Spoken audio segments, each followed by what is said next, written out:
வாக்குறுதி எண் 1 மகளிர் நலன் குல வழக்கு திட்டம்.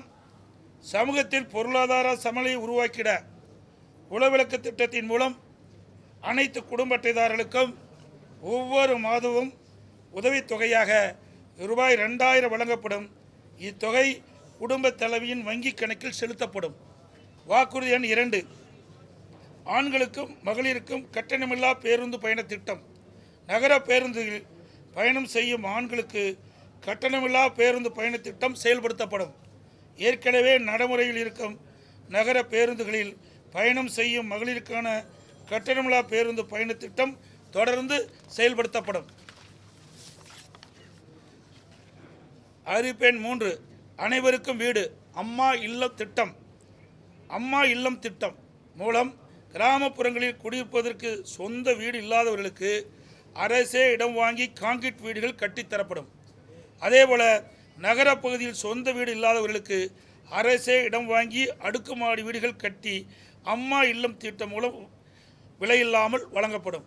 அதை போலவே ஒரே குடும்பத்தில் வசிக்கும் பட்டியலின மக்கள் அவர்களுடைய மகன்கள் திருமணமாகி தனி குடித்தனம் செல்கின்ற போது அரசே இடம் வாங்கி அவர்களுக்கு கான்கிரீட் வீடுகள் கட்டித்தரப்படும்.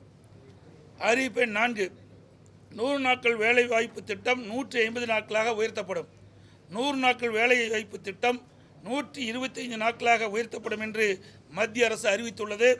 கிராமப்புறங்களின் வளர்ச்சிக்கான இத்திட்டம் 150 நாட்கள் வேலைவாய்ப்பு திட்டமாக உயர்த்தப்படும். அறிவிப்பெண் 5 அம்மா இருசக்கர வாகனம் வழங்கும் திட்டம். மகளிருக்கு ரூபாய் 25,000 மானியத்துடன் 5 லட்சம் மகளிருக்கு அம்மா இருசக்கர வாகனங்கள் வழங்கப்படும். தேர்தல் அறிக்கை தயாரிக்கும் குழு மண்டல வாரியாக பலதரப்பட்ட மக்களை நேரில் சந்தித்து அவர்களின் கோரிக்கை மனுக்களை பெற்றுள்ளனர். இப்பணி நிறைவடைந்ததும் அனைத்து இந்திய அண்ணா திராவிட முன்னேற்ற கழகத்தின் சார்பாக குழு தயாரிக்கப்பட்ட அறிக்கையை அறிவிப்புகளாக வெளியிடப்படும் என்று மகிழ்ச்சியுடன் தெரிவித்துக் கொள்கிறேன்.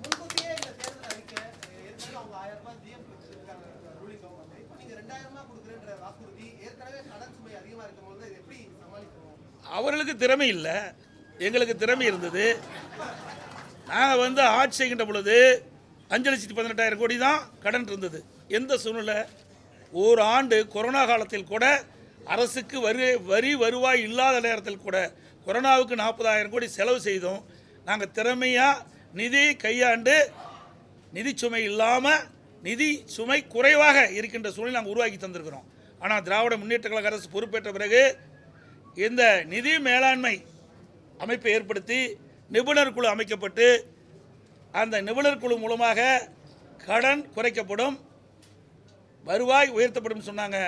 ஆனால் அதுக்கு நேர்மாறாக நிபுணர் குழு அமைக்கப்பட்டபோது கடன் தான் அதிகரிச்சிருக்குது. சுமார் இந்த ஆட்சி முடிகின்ற தருவாயில் 5.5 லட்சம் கோடி கடன் இருக்கின்ற ஒரு சூழ்நிலை ஏற்பட்டுள்ளது.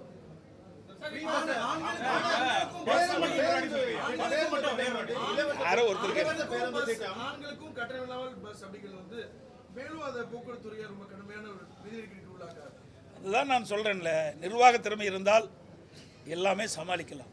நிர்வாக திறமையற்ற சிரிக்கின்ற பொழுதுதான் இந்த கடன் சுமை அதிகரித்துக் கொண்டே இருக்கின்றது. அதையெல்லாம் இன்னும் அதாவது 2ஆம் கட்ட தேர்தலுக்கு முழுமையாக வெளியிடுகின்ற பொழுது இன்னும் பல அறிவிப்புகள் வெளியிடப்படும். இப்போ எங்களுடைய தேர்தல்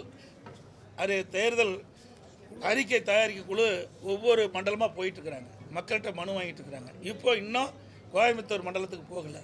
அங்கே போய் பலதரப்பட்ட மக்களையும் சந்தித்து அவருடைய கருத்துக்களை விண்ணப்பம் மூலமாக பெற்று அதையெல்லாம் சேகரித்து அந்த அறிக்கையாக தயாரிக்கப்பட்டு அது ஆய்வு செய்யப்பட்டு அதை அடிப்படையில் மக்கள் என்னென்ன நினைக்கின்றார்களோ அதை எங்களுடைய தேர்தல் அறிக்கையில் இடம்பெறும்.